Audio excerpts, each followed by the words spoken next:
The engines were finding life difficult.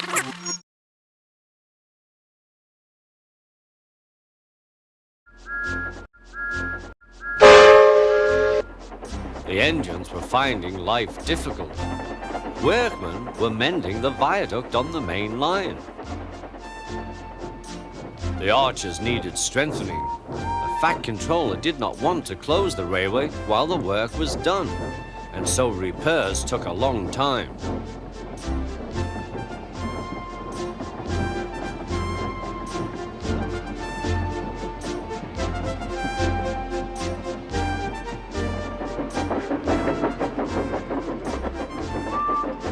The engines had to take great care when crossing the viaduct, and the delay often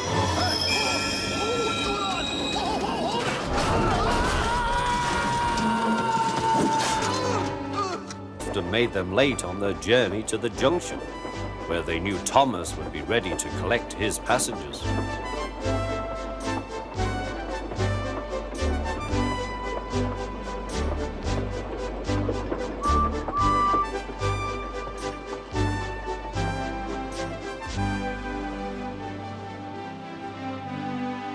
Thomas grew crosser and crosser. Time, he grumbled. Why should I keep my passengers waiting while Henry and James dawdle about all day on viaducts? Don't blame me, snorted Henry. If we hurried across the viaduct, it might collapse, and then you'd have no passengers at all. What would you do then? Run my train on time for one thing, retorted Thomas. He hurried away before Henry could answer. Bertie was impatient too. He was timed to arrive just after Thomas. His passengers found that instead of going straight from the bus to their train, they were kept waiting till Thomas arrived. Soon Bertie grew cross with Thomas. Late again, he remarked, as Thomas panted wearily in.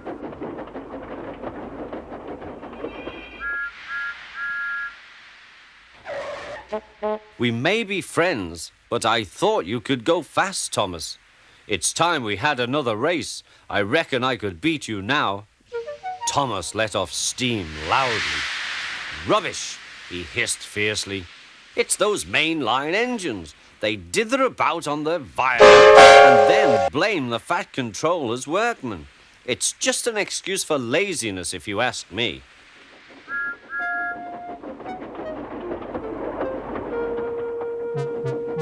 One day, James was later than ever at the junction.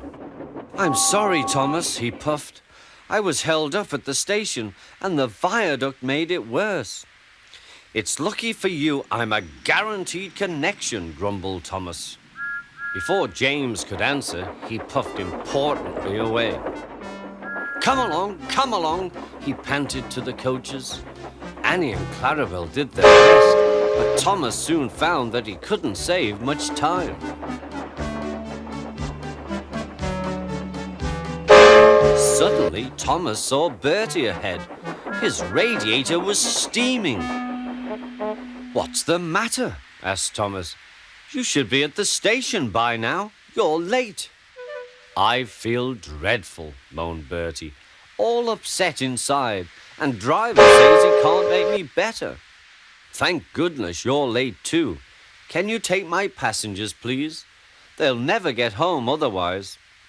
Of course, agreed Thomas. He now felt sorry for Bertie and promised to get help at the next station. Thomas set off again.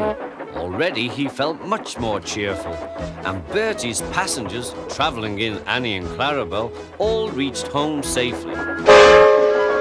When Bertie was better, he came to thank Thomas. I am sorry I teased you about being late, he said. That's all right, said Thomas. I'm glad I could help. There are times when being late isn't such a bad thing after all. With a last cheerful greeting, the two friends went back to work.